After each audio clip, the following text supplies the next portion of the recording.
नमस्कार दोस्तों, आज फिर हम सीयूटी जेट आईसीआर के लिए बहुत ही इम्पोर्टेंट क्वेश्चन लेके आए हैं सिंचाई टॉपिक से।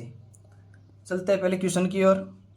पहला क्वेश्चन आपके सामने दिया गया है कि नहरी क्षेत्र से जल का बाएं दाएं गति करना क्या कहलाता है। नहरी क्षेत्र, जैसे ये नहर है, नहर के दोनों साइड इधर और इधर भूमि के अंदर रिसाव पानी क्या कहलाता है, गति। पहला ऑप्शन लीचिंग, सीपेज, पाल्को और कोर। आंसर हो जाएगा सीपेज। लीचिंग क्या होता है? भूमि मृदा पानी के साथ पोषक तत्व व लवणों का मृदा की निचली सतह पर चले जाना लीचिंग कहलाता है। लीचिंग को कहते हैं निक्षालन हिंदी में।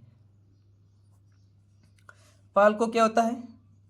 रबी की फसल की बुआई से पूर्व की गई सिंचाई। रबी फसल बुआई से पूर्व की गई सिंचाई पाल्को कहलाता है। कोर क्या होता है? बुआई के बाद जो प्रथम सिंचाई होती है उसको कोर कहा जाता है। दूसरा प्रश्न क्या दिया है? दूसरा प्रश्न है PWP, परमानेंट विल्टिंग पॉइंट, स्थायी मलानी बिंदु का सूचक पौधा है।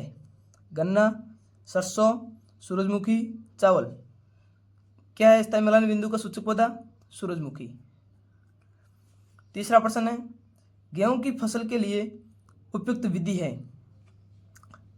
अनियंत्रित बाढ़, रिंग विधि, बेसिन विधि, चेक बेसिन। यानी कि गेहूं की फसल में सिंचाई के लिए कौन सी विधि उपयुक्त है। गेहूं की फसल में अपन हमेशा पढ़ते हैं कि जो क्यारी विधि है वो उपयुक्त बताई जाती है, लेकिन यहाँ तो क्यारी विधि कहीं ऑप्शन में है ही नहीं। तो क्यारी विधि नहीं है तो यहाँ क्यारी चेक बेसिन उतरा जाएगा, क्योंकि चेक बेसिन को ही क्यारी विधि कहा जाता है, दूसरा नाम।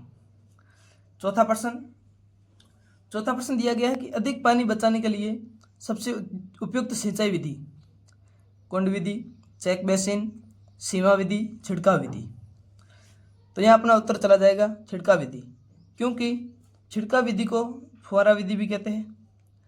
और फुहारा विधि के द्वारा पानी है जो बौछारों में छिड़का जाता है, जैसे कि बरसात के समय में पानी की बौछार आते हैं उसी टाइप इसको छिड़का जाता है। और इस विधि को मुख्यतः उबड़ खाबड़ क्षेत्रों में काम में लिया जाता है।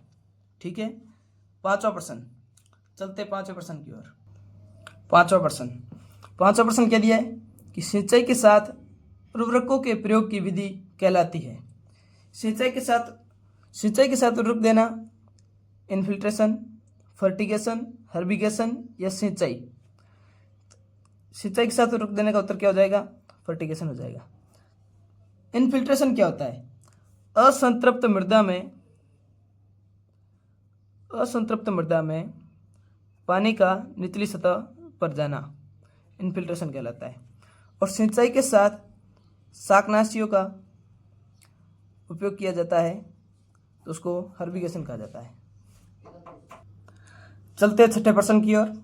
छठा प्रश्न दिया गया है कि यदि केवल 2 सिंचाई जल उपलब्ध हो तो गेहूं की फसल को सिंचित करने के चरण हैं। गेहूं में मुख्यतः 6 क्रांतिक अवस्थाएं होती है।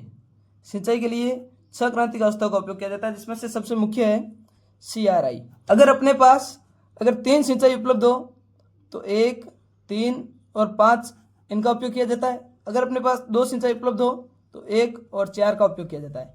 अपने क्वेश्चन में क्या पूछा है? यदि केवल 2 सिंचाई जल उपलब्ध हो तो गेहूं की सिंचित करने के चरण। पहला CRI और कान का निकालना, CRI दूधिया अवस्था, CRI और टिलरिंग स्टेज, जुताई और दूधिया अवस्था। पहला स्टेज होता है CRI, क्राउन रूट इनिशिएशन। और दूसरा, उसके बाद अपन 2 सिंचाई करनी है तो अपने को 1 और 4 का यूज करना पड़ता है। और चौथा स्टेज अपने पास होता है पुष्पक्रम बनते समय या बालिया बनते समय। यहाँ कौन सा ऑप्शन दिया गया है? यहाँ अपना पहला ऑप्शन सही हो जाएगा। इस कान का निकलना, इसी को अदर नेम कहा जाता है, बालिया बनना या पुष्पक्रम का बनना। क्वेश्चन नंबर 7 की ओर चलते हैं।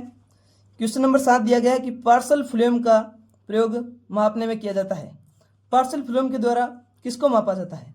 सिंचाई के पानी की मात्रा, पानी की गुणवत्ता, पानी के उपयोग की दक्षता या कुओं की गहराई। तो पार्शियल फ्लूम के द्वारा सिंचाई के पानी की मात्रा को ज्ञात किया जाता है। चलते हैं नेक्स्ट क्वेश्चन की ओर। क्वेश्चन 8 क्वेश्चन दिया गया है कि उच्चतम सिंचाई दक्षता प्रयोग करने वाली सिंचाई की विधि। उच्चतम सिंचाई दक्षता प्रदान यानी कि सबसे कम पानी वेस्ट किस विधि के द्वारा होता है? भूतल विधि, उपसतह विधि, ड्रिप विधि, छिड़काव विधि। ड्रिप विधि में पानी का वेस्ट बहुत कम होता है। इसमें जो पानी की बूंदें जो सीधे पौधे के जड़ों में गिरती है और जड़ों के द्वारा पौधा अपना पानी का अवशोषण करके वृद्धि करता है, जिससे पानी का वेस्ट बहुत ही कम होता है। क्वेश्चन संख्या 9। नवा क्वेश्चन अपने सामने है कि मिलान करो। एक साइड अपने को सिंचाई की विधि दी गई है, दूसरे साइड परिचालन दाब। फव्वारा सिंचाई विधि। फव्वारा सिंचाई विधि का होता है 2.5 से 4.5 kg। सूक्ष्म सिंचाई विधि। सूक्ष्म सिंचाई विधि का होता है 2.5 से 3 kg। उसके बाद अपने को दिया गया बूंद बूंद। बूंद बूंद का होता है 1.5 से 2.5। रेनगन का होता है 3.5 से 5। अपना कौन सा ऑप्शन दिख रहा है? फव्वारा विधि। फव्वारा विधि का 2.5 से 4.5, डी ऑप्शन हो जाएगा। सूक्ष्म सिंचाई का 2.5 से 3, इसका पहला हो जाएगा। बूंद बूंद का 1.5 से 2.5, तो इसका दूसरा हो जाएगा। रेनगन विधि का 3.5 से 5।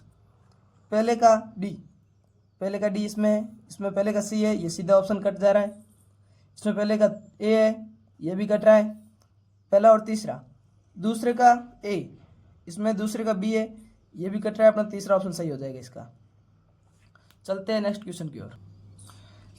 आज के इस सेशन का लास्ट क्वेश्चन, असंगत को चुने।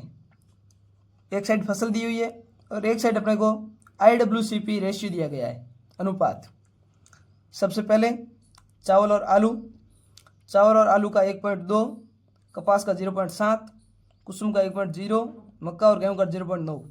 इनमें से कौन सा एक असंगत है? चावल और आलू का 1.2 सही है, ये सर्वाधिक होता है। कपास का 0.7 ये भी सही है। मक्का और गेहूं का 0.9 ये भी सही है। लेकिन जो कुसुम का 1.0 ना होकर 0.4 होता है और ये सबसे कम होता है। इसका ये क्वेश्चन सही चला जाएगा। तो अपन आज के सेशन को यहीं एंड करते हैं। धन्यवाद।